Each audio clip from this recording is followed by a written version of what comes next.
Chair McKenna. Good evening, everyone. Welcome to the August 26th Committee of the Whole meeting. I'll be your chair tonight, Peter McKenna. We do have regrets from Councillor Quinn, Councillor Miller, and Mayor Pankow. Councillor McGuire is joining us electronically. We'll start with our land acknowledgement. On Monday, August 26th, we acknowledge that this sacred land in which Smiths Falls is now located has been a site of human activity for over 10,000 years and is rich in Indigenous history. This land is the ancestral and unceded territory of the Algonquin Anishinaabe Nation. We're grateful to the Algonquin ancestors who cared for the land and water in order that we might meet here today. We're also grateful to the Algonquin people for their contribution in the making of the Rideau Canal, which runs through Smiths Falls. We're mindful of broken covenants and the need to reconcile with all our relations.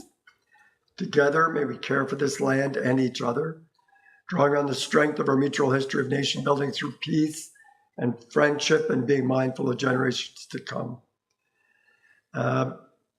We do have an agenda that is going to be altered, and I'll ask the clerk just to let those watching and council know what changes are being proposed. Thank you, Mr. Chair. With council's concurrence, we'd like to remove item 9.1 and move that forward to the September 3rd Special Committee of the Whole.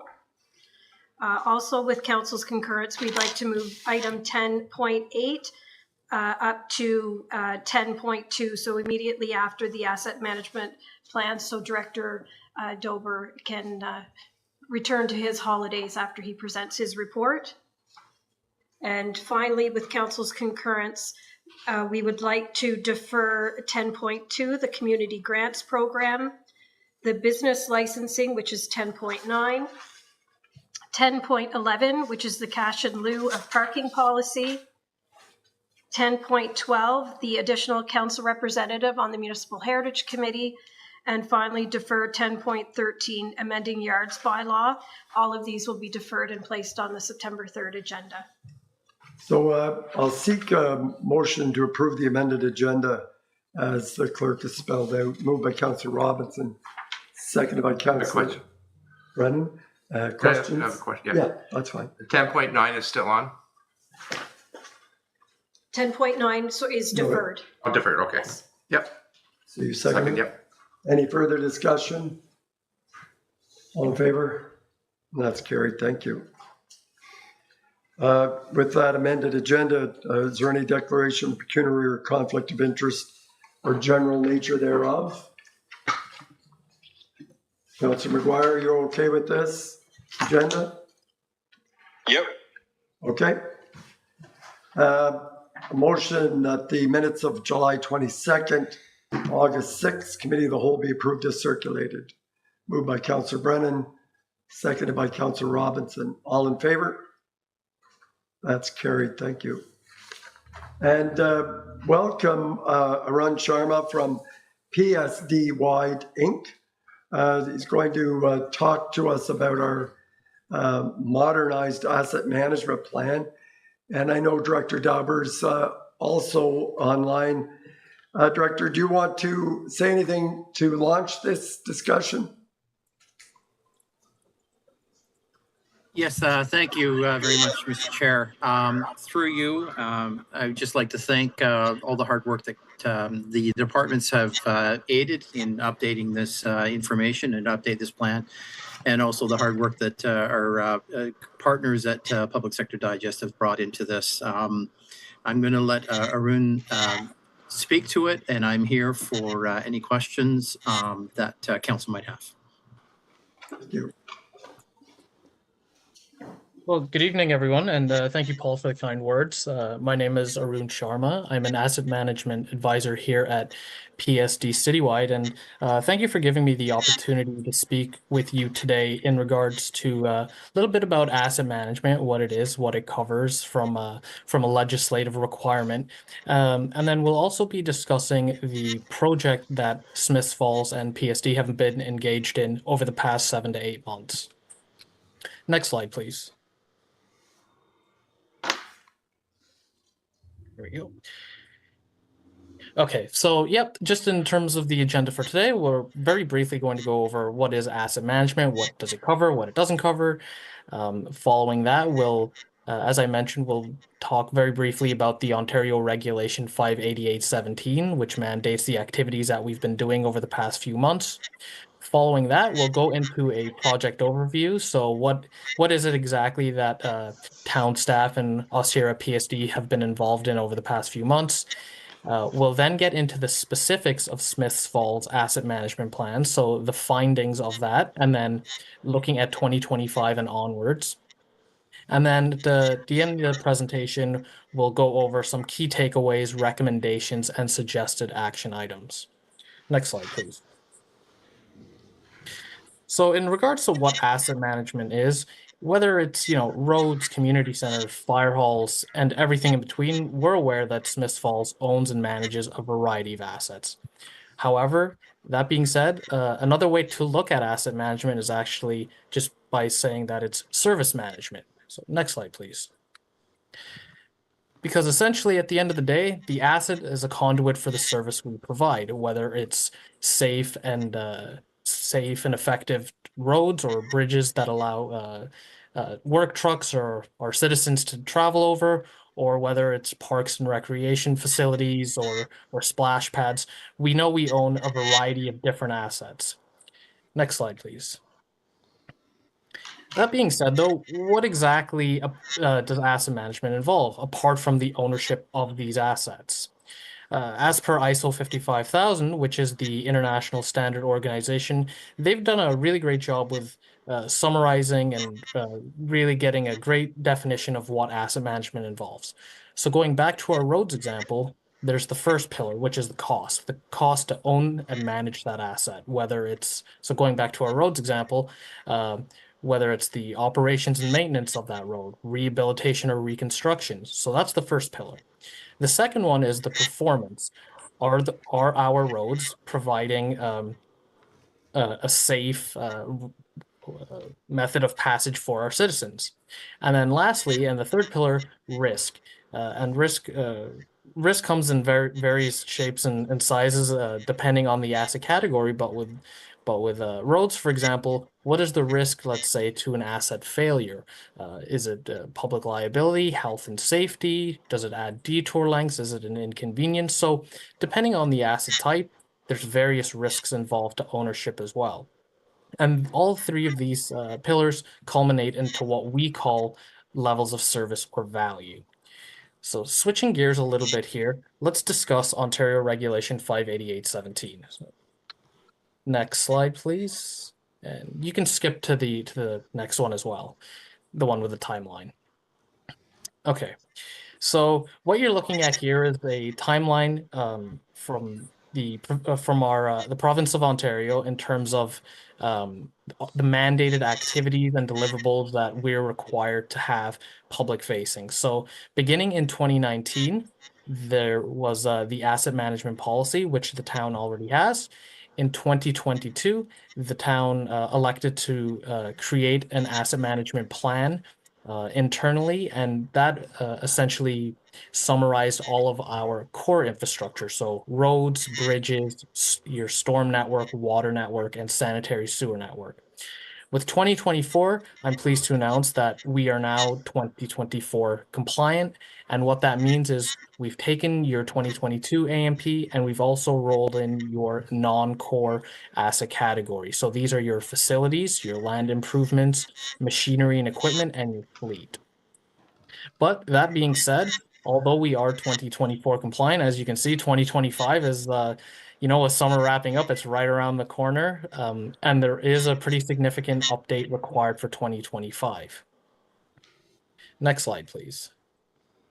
And again, so regarding our project overview, I'm going to give you a little bit of background information here. So from February of this year to culminating now, end of August, early September, we had one primary objective, and that was the creation of a 2024 compliant asset management plan as per the specifications laid out by the province. Again, happy to announce that with this report that we're presenting today, we have that. Our secondary objective, and just as important, is the consolidation and the continuous refinement of our municipal data. So in doing so and in creating our reports are only as good as the data that feeds into them. So as part of our work for this project, we've spent considerable amount of time and resources updating and ensuring that our data is as good as accurate as it can be, while also acknowledging that for 2025, there's still quite a bit of work to do. And just to recap with our asset categories, what you see on the right-hand side there is just our core and non-core asset categories, just so you're aware of everything that the asset management plan captured. So again, to recap, with our core asset infrastructure, bridges, roads, and our underground infrastructure, which is stormwater and sanitary. And with our non-core asset categories, we've also captured everything related to facilities, machinery, vehicles, and land improvements. So as I was saying, from February onwards, we have been working on this project, and the first thing that we've went ahead and did was spent, as I said, considerable amount of time and resources on refining our asset data, and this was done in our proprietary software Citywide. So what we've done is we've amalgamated various data streams, whether it's GIS or your TCA policy or just wherever you've got your asset listings. We've amalgamated that and done an analysis on that, updated replacement costs, condition scores. Really, a lot of work has gone into that. The other thing that we've done is we've run a data gap analysis to find any and all outstanding data gaps to address for 2025. It's important to note that asset management is fluid, and if we waited until the data was 100% and pristine, we would never have any report to discuss, essentially. So in terms of the refinement of the data, we've taken all of the different data sources at Smiths Falls, we've amalgamated it all, we've done a data gap analysis, and we've identified where those gaps are. So now for 2025, the work is going to be town staff and us here at PSD working together to bridge those gaps.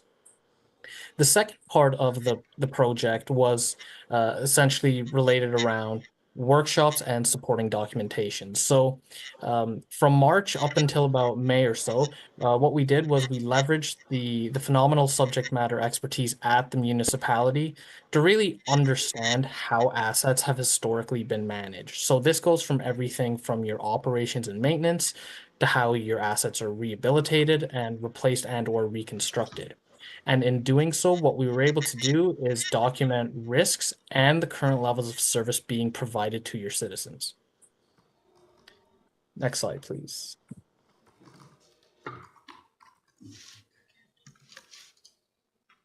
Okay, sorry, one sec, I just lost my spot. There we go. So what you're looking at here is the total replacement cost of our asset portfolio. And just to mention, Smiths Falls does have a full asset portfolio. That being said, I do want to highlight the importance of our replacement cost methodology. So as you can see here, our total asset portfolio is $370 million using today's pricing. That being said, though, one of the recommendations that you will see within the asset management plan littered throughout each and every section is that town staff should continue to update and review its replacement costs on an annual basis. And the reason for this really is because current replacement values are directly tied to funding. So for example, OCIF. That's directly tied to our current replacement value. So one of the recommendations that you will see within the plan is, on an annual basis for town staff to sit down, get together, and review our replacement costs. Where can they be updated, and so on and so forth.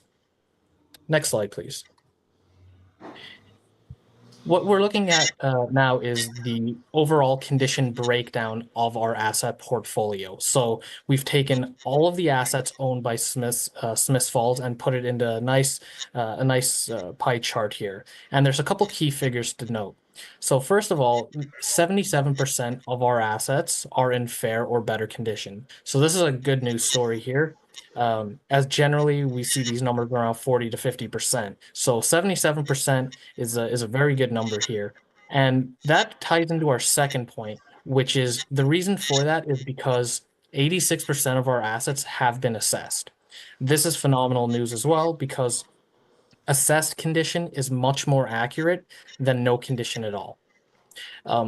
What you see on the right-hand side is a summary of all of your asset categories and the source of the condition data.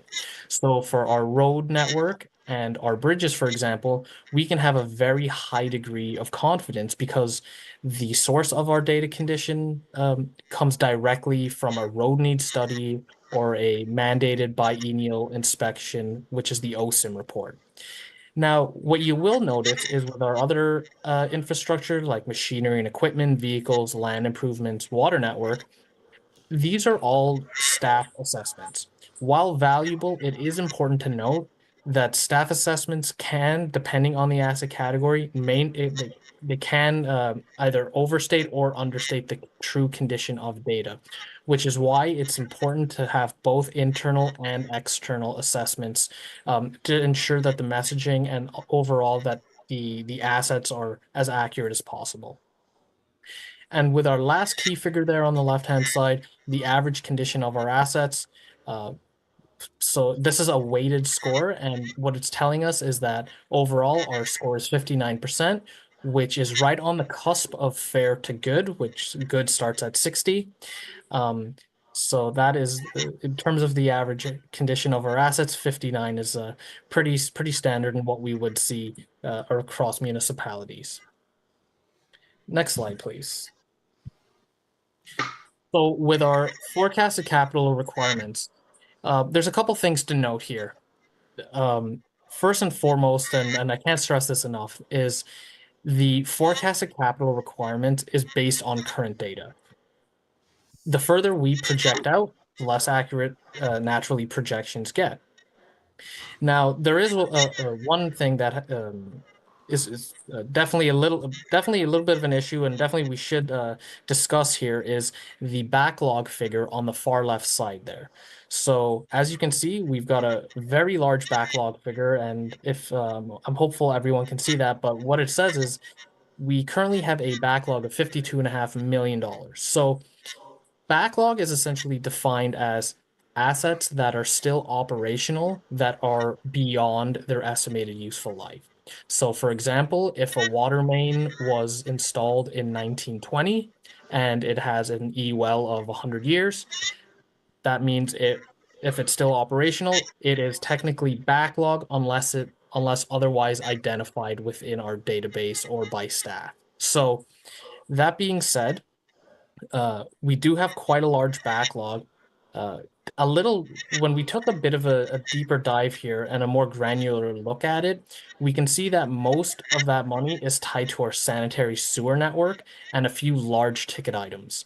So what we will be doing for 2025 and what you can anticipate is this backlog figure significantly being reduced. We do anticipate that because as part of our ongoing efforts, Smiths Falls town staff and us here at PSD, we will be collaborating and continuously going through and refining our database. So the one figure there of 52.5 million for backlog did stand out, but I do want to assure you that we are continuing to refine our database and it will get better for the next iteration of the plan.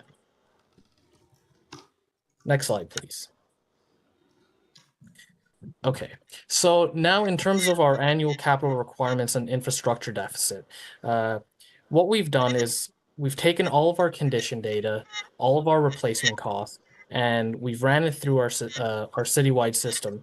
And essentially what it's telling us is that on an annual basis, Smiths Falls needs to allocate approximately $10 million for capital requirements. So this could mean rehabilitation, replacement, reconstruction, and it is spread out fairly evenly amongst your asset categories. So with our tax funded assets, we're looking at $5.5 million. And with our rate funded, so our water and sanitary, we're seeing about $4.5 million needs to be allocated. the reason why the funding available and the annual capital deficit are TBD. For 2024 compliance, a financial strategy was not required. However, we've already begun working on updating and creating our financial strategy for 2025. So you can certainly expect to see that next year before July 1st when we have another council presentation. Next slide, please. So just to recap, in terms of 2025 and onwards, currently Smiths Falls staff and us here at PSD, we are engaged in refining the asset register. The $10 million figure that you see is based on current data, and that is expected to change. And there are a few reasons for this. Anytime we will be introducing a new sort of assessment, like a building condition assessment or a road need study, these annual capital requirements will change. For 2025, we are going to continue to refine our life cycle strategies with our various asset categories, whether it's roads or bridges. And like I mentioned, we will be addressing that backlog figure. Although we haven't been able to provide a comprehensive breakdown of our financial picture right now, I did want to provide some sort of a municipal context though. So on average, at PSD here, what we did was we've done a benchmarking activity with all of our clients within Ontario. And what we're finding is that approximately municipalities are about 44% funded. So as I mentioned, based on current data, our average annual requirements are $10 million. That would mean if everything holds true to averages, which we know it may or may not, but that would essentially mean that we've got about 4.4 million in available funding with an annual deficit of 5.6 million. Next slide, please. So just in terms of setting the stage for 2025 onwards, although we haven't been able to provide specific figures on your current financial position, we've done quite a bit of background work, and that being said, the 2025 AMP will most likely indicate that the town should be allocating more funding for its asset portfolio. And there's two main reasons for this. First and foremost is that we want to continue to maintain an acceptable level of service, which is defined by our public and the internal metrics that we have. And secondly, and just as important, is the public liability or the health and safety aspect to it. For example, with roads, bridges, and culverts and key facility infrastructure. Next slide, please. And you can go ahead and go to the next one as well. So in terms of takeaways and recommendations, we've got 4 here. So the first one is, again, and we really do need to highlight this, that an asset management plan is certainly a snapshot in time, and it's based on the best data that we currently have. That being said, though, with the culmination of this 2024 AMP, I am confident that with it complete, it's not just going to sit and collect dust. We are already working on quite a few 2025 deliverables, so I don't have any reservations regarding the second point there. The third point is very important because with the AMP, what we've done is centralize a lot of different sources of information. So now when we want to get an overall view of the portfolio of assets that we manage, the AMP serves as a centralized source for all of that information. And ultimately that, if utilized correctly, is an effective communication tool for staff, council, and the public. Next slide, please. So in terms of some key asset management program recommendations, we've got 3 here. So the first one is something that we are already working on, which is the continuous refinement of asset data. So as I mentioned, updating replacement costs regularly and addressing backlog. And the second point of refining various life cycle and risk management strategies. So for example, I know we've got quite a few combined sewers in there. So at Smiths Falls. So we are continuously refining this, and the plan will look quite different for 2025, but we do have a strong document right now and a great starting point. The second recommendation that we have here is for staff to really get together and begin implementing portfolio-wide asset condition assessment strategies. So typically what we noticed is like various condition assessments may be done ad hoc or not on a regular scheduled basis. Our recommendation is to formalize these assessments and move from a reactive to a more proactive approach to asset management. And our third recommendation in regards to our levels of service is now that we have determined what our current levels of service is, so for example, we now know what our average PCI or our condition score for our roads is. Now that we've got that, we need to start discussing, well, what will our proposed levels of service be for the next 10 years? And just as a FYI, that is the bulk of the 2025 asset management plan, which is we've got our current levels of service metrics. What will our assets look like in 10 years from now? Next slide, please. So in regards to action items, and you can go ahead and skip to the next one. We've got four main action items. So the first one is the suggested motion that council here approve by resolution this asset management plan and authorize our town staff to upload it to the municipal website. The second action item for 2024 is the update to the asset management policy. I briefly spoke about it a little while ago during this presentation, and I indicated the asset management policy was created in 2019. It does need to be reviewed, revised, and or updated every 5 years, so that needs to be done as well in 2024. The third action item is something that we've already started working on, and that is the 2025 requirements for the asset management plan. And the last point, number 4, is just to really hammer home the point of there needs to be continuous improvement and regular review. Now that we've got an asset management plan, it shouldn't just sit on the shelf and then get updated every 5 years. It's a living document, and it should be reviewed and updated regularly. Next slide, please. And that being said, thank you for giving me the opportunity to speak with you today. At this point, if there are any questions, please feel free to ask away. Thank you very much, Arun.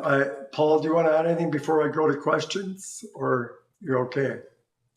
I'm okay with exactly how it's been presented by Arun. We had, through the chair, we've had many discussions. We work very closely on this, so I'm very aware of all the material that Arun did present tonight. Thank you. Councillor Brennan has a question. Yeah, thanks. I have a question and then sort of a comment. This is a really great report. We're doing what we're supposed to do, and eyes wide open of what we have and what we need to do. So thanks for that. The one question I had was you talked about the backlog of 52 million. My question would be, is that typical? Is that high, low, in your experience in municipalities our size? Right. So it is a little high. So that being said, though, we've already done a deep dive into it. And really, it's because there's 2 or 3 very large ticket items within the sanitary sewer network that will need to be reviewed by staff. So I can't give you an exact figure on how much lower that backlog figure will be, but what I can say is it will be significantly lower for the 2025 as we continue to refine the database. Thanks. And then sort of a comment or an observation, I guess. When you talked about that typically municipalities are 44% funded, and it just popped into my head that we have a $25 million water tower. We have $3 million in funding so far for that. And as a attendee at FCM this year, the point was made that we need a new deal.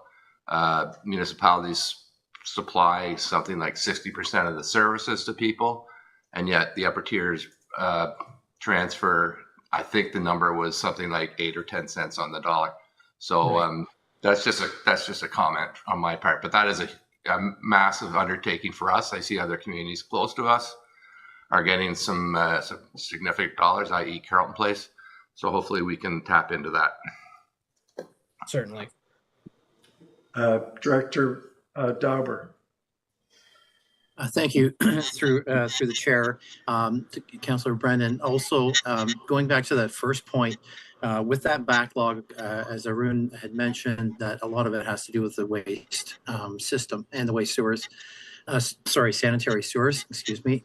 And there will be a proposal coming forward as part of the 2025 budget that Director McMunn will be looking at having a study done on that system. Not to have another study, but to really look at a plan going forward so that we're not just kind of piecemealing or just proposing capital budgets to council, but that we actually have a plan for the sanitary sewers and how that's going to unfold over the next little while. So that will come to council as a part of the 2025 budget process. Councillor McGuire, do you have any comments or questions? No questions or comments for me. Thank you. So I had a couple, if I may. On the very poor or poor state assets, which is thankfully the small number, are any of those what you would consider high risk? Like, for example, I don't mind if a parking lot that we own is in very poor shape, because I consider the risk for service and to the public to be low. So I'm more interested in the risk assessment of those very poor or poor assets. Is that linked in the database? Yes, so very good point. It is linked in the database, and within the asset management plan, if you look at, I've got it open right here. Each section has a risk and criticality section. And this is a very nice risk matrix that gives our portfolio a score essentially of 1 to 25. So I'm currently looking at our water network, for example, and I can see that $8 million is in excellent condition, $35 million is in good condition, $9 million is in fair, and then in poor condition we've got, or high risk, sorry, we've got 13 million, and we've got $16 million worth of high risk assets for our water network. So it was a fantastic comment, and if you do want to take a more granular look, I highly recommend looking at the risk and criticality section within whatever asset category you're interested in looking at. Okay, thank you. So that it's good to know that, and I'm sure that's a consideration staff use when they come forward annually with their budgets. And my second was you've got cost, performance, and risk.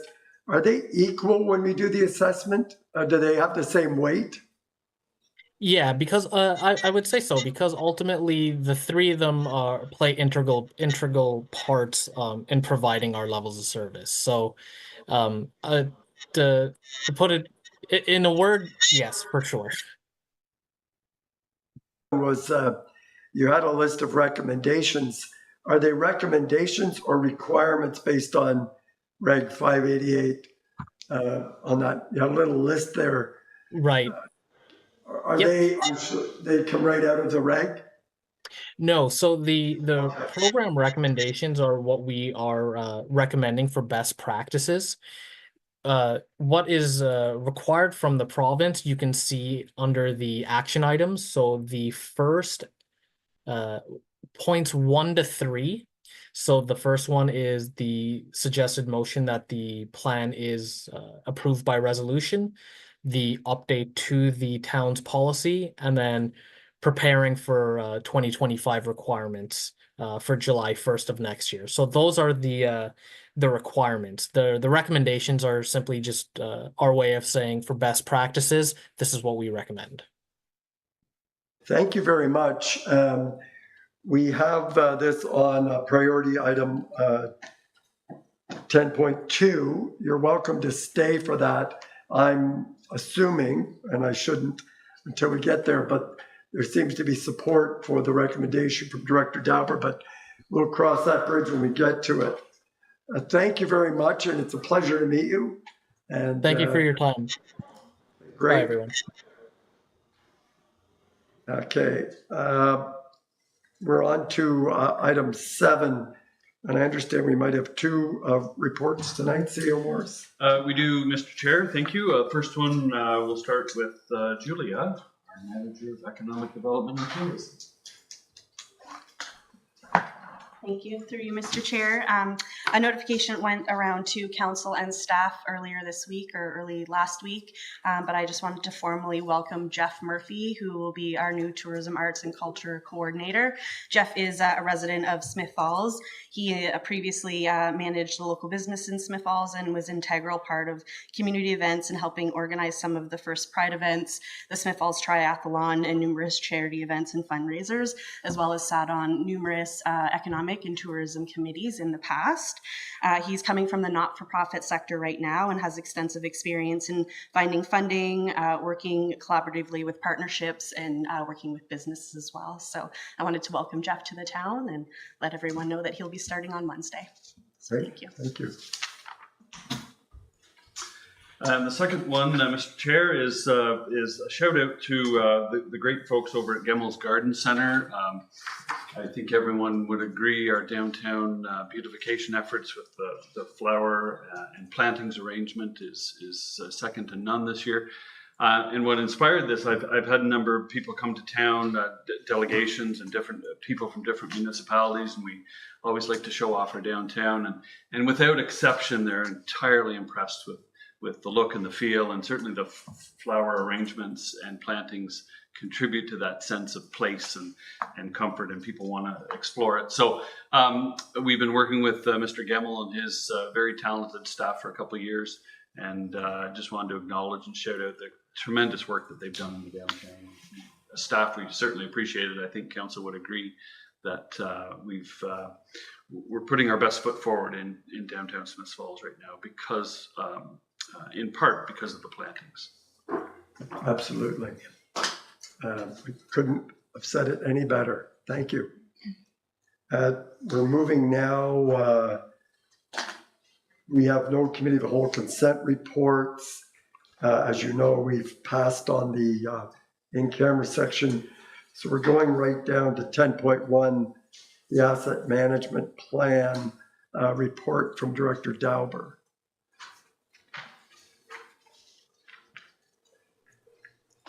Thank you, Mr. Chair.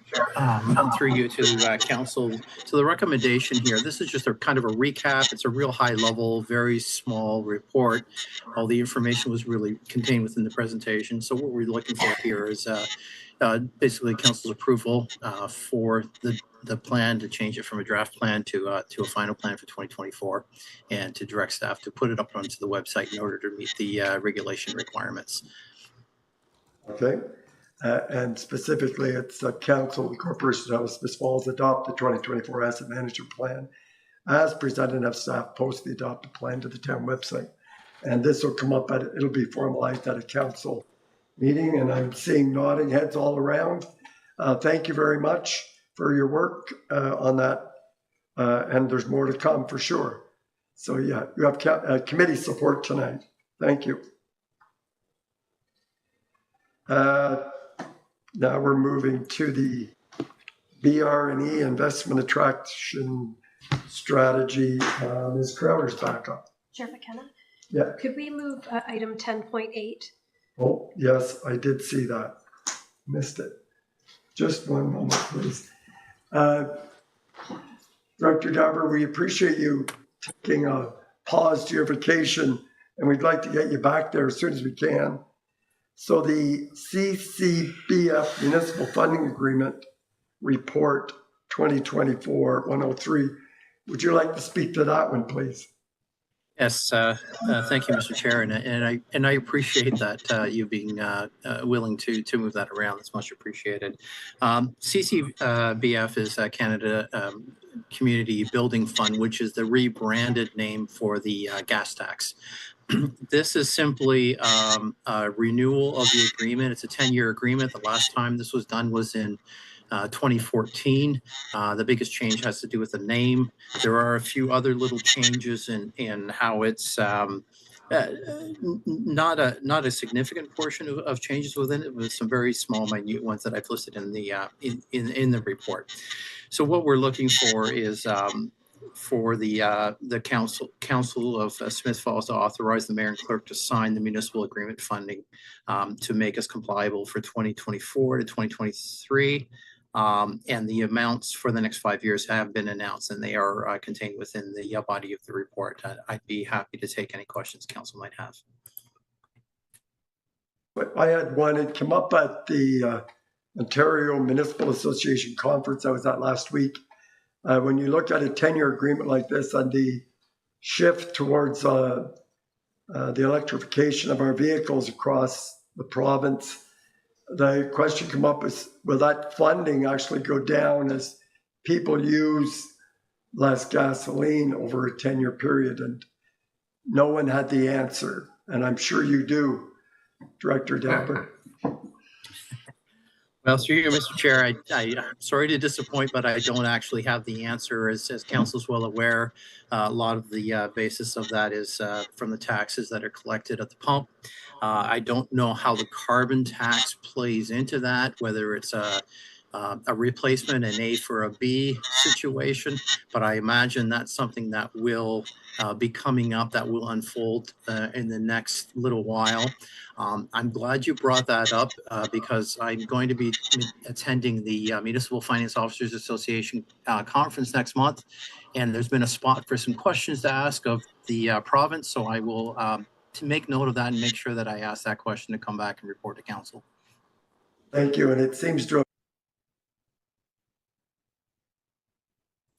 I was just looking at the raise from 24 to 28, it's about 50 grand. So it stays static pretty much from 25 to 28. So when we go to the conferences, we have to press the point that that's not going to do it. But we certainly will support taking the gas tax money. Yes, and I'm seeing council support for that. And again, that will come up formally at next week's council meeting. Next week's council meeting, which is on the Tuesday for those interested in attending. So thank you very much. Back to your holidays. Okay. Thank you very much. Have a great evening. Now, Ms. Crowder, would you please step forward? Thank you again. Through you, Mr. Chair, the report before you is for a word of contract or of a 5-year BRE and investment attraction strategy. Our current strategic plan cites item 1.5, develop a business attraction and retention plan. So staff went out to RFP in June through a request for a proposal to find qualified candidates in order to fill that position. We had 4 submissions through that RFP process, and the evaluation team weighted and scored those. We met with some of the proponents to narrow it down, and so staff is recommending the award of contract to Optimus Consulting. They didn't come in at the lowest price, but based on the experience that they have through their team with extensive economic development experience at different levels of government as well as different provinces, we thought they would be the best choice to create a customized plan for the town of Smith Falls. So the recommendation is that Council of the Corporation of the Town of Smith Falls pass a bylaw to authorize the mayor and clerk to execute a service agreement with Optimus SBR for the development of a BRE and investment attraction plan in the amount of $50,371.20, and that's after HST as well as our rebate. So that is almost $400 over the $50,000 that was budgeted for this project. So we're hoping that council will allow us to proceed with that proposal. Thank you. Questions or comments? Councillor McGuire, anything? Assuming he's still there. Yeah, that's good. Thanks. It's good. Okay. Anyone else? No. So it'll be coming forward again next week at council for formal approval. Yes. Thank you very much.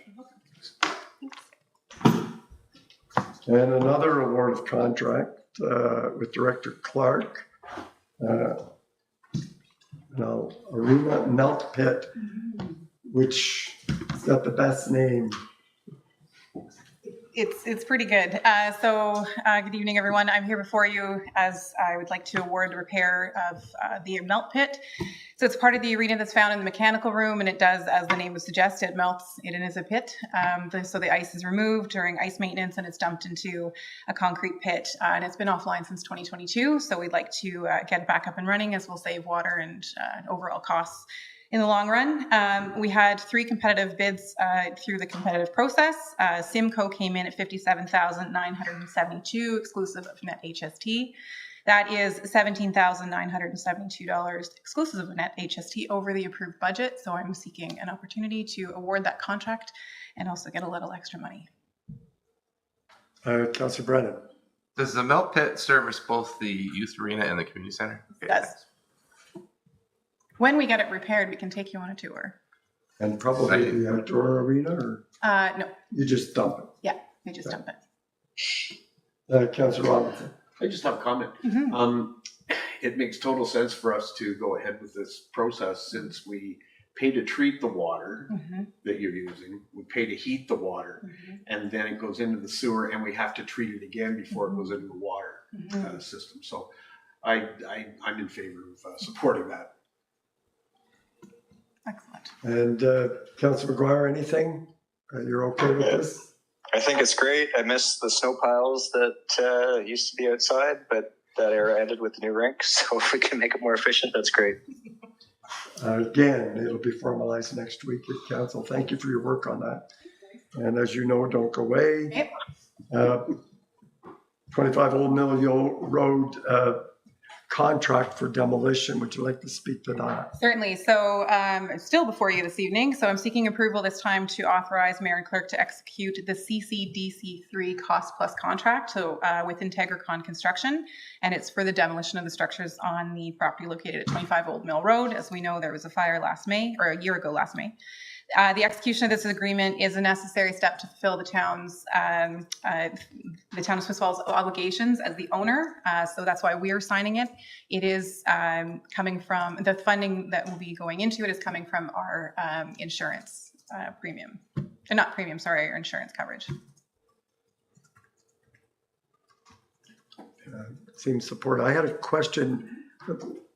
Because we're named and have to sign on, even though the insurance company's paying for it all, do we have to, the obligations in this agreement, do we have to run it by our legal counsel, or it's straightforward enough that the risk is just... So if I may, so we did have Halpenny review it just to make sure that there was extra protections in terms of insurance and stuff provided.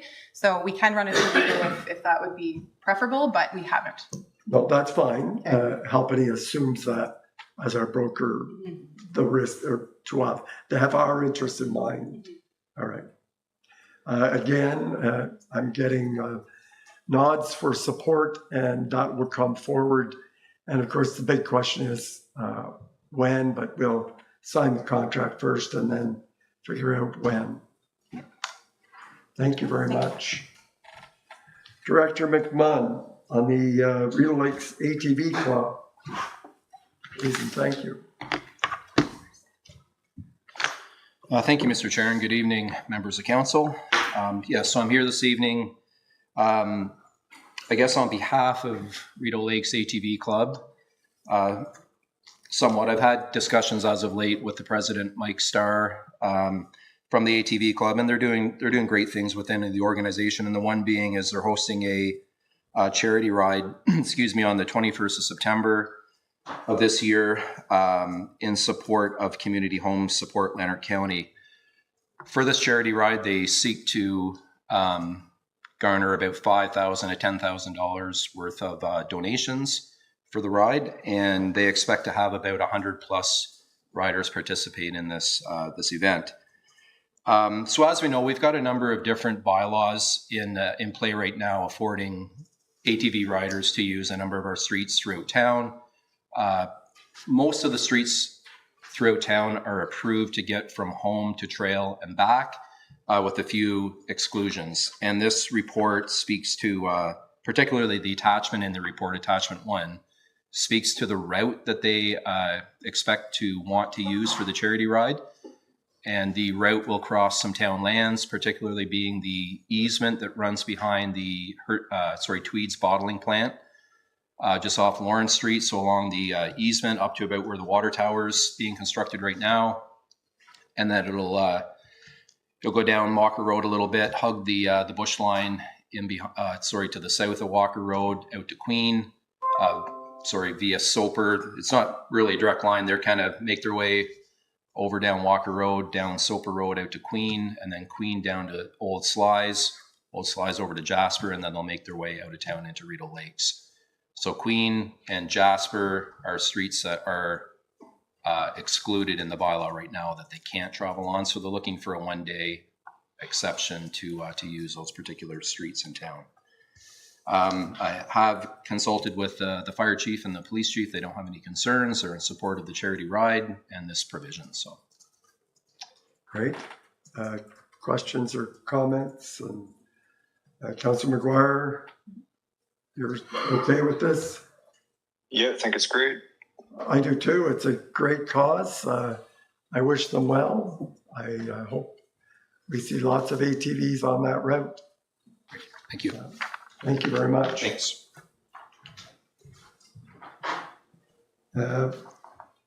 Director Grenke, we're going to talk about the Bellamy Farm street naming matter. Thank you, Mr. Chair. Just a quick update for council on this. We're recommending final approval of the new street names in the third phase of Bellamy Farm subdivision. As council will recall, the process and criteria for naming new streets in the town is prescribed in our street naming bylaw. On July 22nd, council supported in principle Mansfield Terrace and Dr. Agnes Crane Drive to be the two streets in the final phase of the subdivision. Before we can pass a resolution formally adopting these names, we're required to undertake a circulation of emergency services departments and other agencies, utilities, and stakeholders, as well as post a public notice to ensure there's no material objections to the proposed name. And we're updating council that circulation has happened and there were no objections. We did receive a comment that given the length of Dr. Agnes Crane Drive, it may end up being colloquially shortened by residents. I'll note that while the fully spelled out Dr. Agnes Crane Drive exceeds the length of a street name as suggested in the policy, would result in a somewhat long sign. Staff recommend that if council wishes to include the doctor as part of the street name, that the street name, that the doctor part be fully spelled out as opposed to shortening it to a DR, as that may make it look like the short form for drive. The other part of the direction given to staff early this summer is to research and develop a new geographic naming practice and updated pre-approved names list that aligns with best practices. We're working on that and we'll report back to council when a draft is complete. For now, we're recommending that council adopts a resolution finalizing the two street names listed in the planning clerk's report, which would satisfy the draft approval condition. Thank you, Mr. Chair. Okay. Everybody seems okay with it. Councillor McGuire, you're fine with this? Yeah, I guess the 4 characters isn't a make or break for me. Okay. Thank you very much, Director Grenke. That will come forward to council for ratification. Appreciate it. We should be at 10.10, the LaSalle cause a resolution. I believe CEO Morris is going to speak to that. Yes, that's correct. Thank you, Mr. Chair. So by way of background, back in April of this year, a contractor was working on the LaSalle Causeway in downtown Kingston and discovered a structural issue that called into question the integrity of the bridge itself. So the bridge is managed by Public Services and Procurement Canada. They're a federal agency. Mr. Chair, if we could just pause the meeting, we've lost Councillor McGuire. So I just want to make sure we can get him back to make sure we have quorum. Thank you. So we have to have 4 council members here to have quorum. And if Councillor McGuire is offline, he can join us remotely. But if he's not here, the meeting's over. unless we can get him back. Yeah, please do.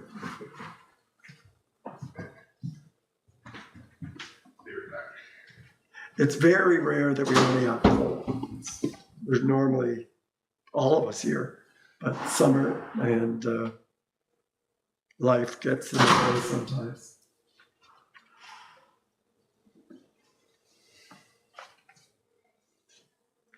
And if I had any good jokes, I would tell them now, but all my jokes are bad, so I won't do that.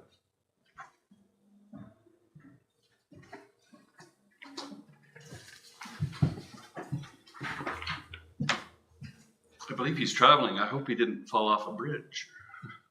Okay, I'm just gonna put you back. Wow, welcome. That's okay, and I'll just give some. Is that what they call them? Somebody pushing it? If you could just ask for Councillor McGuire to speak, whether he's going to have a conflict with this, but he still has to remain on the phone. Sure. I'll just wait for Councillor Brennan to join us back now. Hold the line. I've still got you on speakerphone. Oh, Jay's back. Okay, Chris. Councillor McGuire, we're going to be talking about the LaSalle Clausburg resolution. Is there anything you'd like to add before we get into it? Yeah, sorry, I've messed up my agenda here with the changes at the beginning. I'm declare a perceived conflict for this one. Okay, thank you very much. So Councillor McGuire is not able to speak or participate in this discussion because of a conflict he has. And that's so declared and it'll be minuted. So back to you, CEO Morris. If I can add procedurally, the declaration doesn't impact quorum. So you can continue on with the discussion on this item, even though we don't have quorum after the declaration. Okay. So anyway, back in April, they discovered some structural issues with the bridge and immediately closed it to vehicular traffic. And in so doing, they also had to make changes because vessels couldn't get through the causeway as well. And for those familiar with it, there are two passageways through the causeway. One for smaller boats that are less than 3.2 meters, about 14 feet. And then they raise the bridge for higher vessels. So those that are higher than 3.2 could not pass through the causeway. It caused all kinds of concern with tour boat operators that winter their boats on the inner harbor and they couldn't get out to provide service. Anyway, all that said, there was tremendous pressure to open the waterway. So what they did is they removed the vehicular platform from the bridge, cutting off vehicular and pedestrian traffic from crossing to allow boats to flow through unimpeded. That occurred around June 22nd. So from Victoria Day weekend, when the Rideau Canal opened, until June 22nd, large vessels could not exit the Rideau Canal into Lake Ontario. We believe that created uncertainty with those that were planning their trips for the summer season. The data from Parks Canada suggests in the month of June, boat traffic volume was down 14%. So the theory that the impediment at the causeway may bear some truth to that. But what we know is traffic is down on the Rideau Canal. Anyway, if you fast forward, the Public Services and Procurement Canada came up with a plan to install a temporary bridge structure to resume vehicular and pedestrian traffic. But in so doing, and it's slated to be installed by September 30th, is the information we have. In so doing, it would cut off large, high vessels from going through the causeway. It would be a fixed section of the bridge. It wouldn't swing or raise up.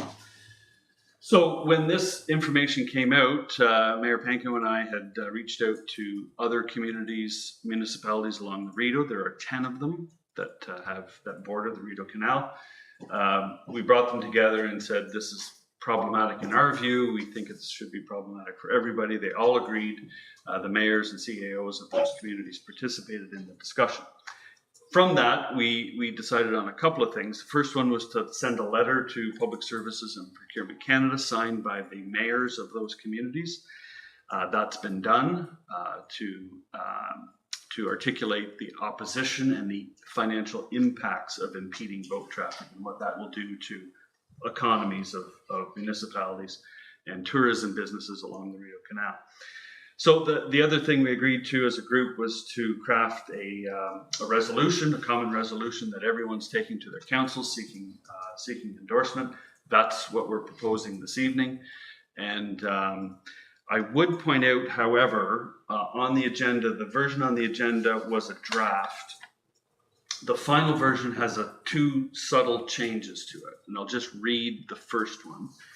If you look at the second last paragraph where it says, "Now therefore be it resolved," and it goes on, it says, "The municipality hereby calls on the federal government to fast track the installation of a permanent structure." We felt that was a little bit prescriptive. We're not prescribing what they do. We just want boats to be able to pass. So we changed it after consulting with the mayors to read, we call on the federal government to install a structure that will enable all marine traffic to pass through starting at the beginning of the 2025 navigation season. Subtle change, but I want to point that out. It's slightly different than the one in the agenda. The other change is we've included, the mayors felt it was important to include Premier Doug Ford and Prime Minister Justin Trudeau. So we've added those two names to the distribution list. Other than that, the intent is exactly the same, that we want a solution that allows boat traffic to move unimpeded starting next spring. Okay. So with that, Mr. Chair, I'll pause and take any questions you might have. Questions, comments, Councillor So I Barnes? support that resolution. Okay. And I had heard the boat traffic's down, and I don't think that this issue has gotten enough play in the local media because it is a problem. Councillor Robinson? I'm going to support this as well. A lot of people don't really realize how much money this means to the communities who are on the Rideau system. There's a lot of people that spend a lot of money with big boats, and if they can't come up, they're not. They're going to bypass us. And how long is that bridge going to be out of commission? And it'll be several years until they get one that opens. And the other thing, we rely so heavily in this area on summer tourism, and the canal is a very good example of that. So I'm in full support of that. I'm in support of it as well. I did note that copy to MPP Steve Clark and not MPP Jordan. Is that just if we're including one, we should include both of them? Yeah, quite right. Yes, we have both MPs for respective areas, but we can add MPP Jordan for sure. Okay. So with that, I'm seeing consensus to approve this resolution as amended. Thank you, CO Morris. That brings us down to committee, board, and external organization updates. Oh, thank you. I think Councillor Robinson. Yes, told me earlier. I'm just not that's all with right. it, I guess. Thank you. I just wanted to update everybody. Last weekend was RibFest 2024. We saw the return of it at its best location yet in Centennial Park. Leslie Richardson from the Chamber of Commerce has told me several times how happy she was with the park preparation by Stephanie and her staff from Community Services. Even with the construction on George Street, people were still able to get there from Abbott Street. Even more impressive was the number of people who attended this year. There was around 10,000 people over the 3-day festival, and Leslie says that based on responses from participants that she spoke with, and she likes to talk, so she talked to a lot of them. And she said about half of them were from out of town, which is a great sign. So I think it would be safe to say that it was a success, and hopefully we can build on that success in future years. And I personally long maintained that that park is underused, and events like RibFest should be in that location, as it's not just a beautiful park, but it pulls people into the downtown area, and there's lots of available parking. So that's my report for tonight. It's a very good update, and congratulations to the organizers of RibFest. Anything? I have one, just Mayor Panko and I attended the Association of Municipalities of Ontario conference last week in Ottawa. Sia Morse joined us for one of those days, and we presented a delegation to the minister responsible for mental health and addictions and advocating for improved access to mental health and addiction services for our region. Well received. It was certainly a theme. The other theme that Councillor Brennan hinted at earlier is just the massive amount of infrastructure municipalities have to invest in and will invest in over the coming decades, and that we really press the case for improved funding formulas for municipalities, which used to be called the lower tier, but are now called a different tier, or there was another term. Municipalities have asked them to stop referring to us as the lower and refer to us as the another level of government, 3 levels of government. Or the basement. The third level. I think we numbered it rather than lower. Although for those of you who are not aware, municipalities are the creation of the province, and they rule us through legislation and through funding arrangements. So we are creatures of them. So it was an excellent conference. There was well over 2,000 delegates there from across Ontario. Number of reports. Anyone interested or who is keen, look up the Association of Municipalities of Ontario website to learn how we collectively work together with the other municipalities on matters of joint concern. So that was excellent, and I thank the town for sending me. We have a number of correspondence items. We have a letter regarding a joint health resolution campaign, which I'll just bring up here. And this is the Association of Municipalities of Ontario have a working agreement with the Association of Physicians of Ontario, and they're advocating for the province to do more to improve access to physician care. And there is a resolution attached to that, which was recently supported at Lanark County Council. And I would recommend we bring it forward to our council to support. I did have one minor change. It says to ensure access, that all residents have access to physician care, and I would say access to primary health care, because if you've got a nurse practitioner, that's terrific care, or physician care. So anyways, I will look to my council colleagues. If this is something you'd like brought forward, Councillor Brennan? Yeah, I certainly would like to see that. I noticed that the other correspondence from Frontenac is similar, and they both cite their own communities as having a problem. Mm-hmm. I wouldn't mind having some information about our community update on doctor recruitment and where we're at. But I'd certainly support a resolution, but I'd like to know how we're doing, because they do reference our own communities in it. So maybe we could have a committee of the whole report on what the doctor situation in Smith Falls. You hear anecdotally, but no, it's a great point. I would as well, and I'm assuming yes, the committee would. I don't think it's pressing. So if staff in a future COW this fall had some more details on this situation locally. And then we bring that, that's a great idea.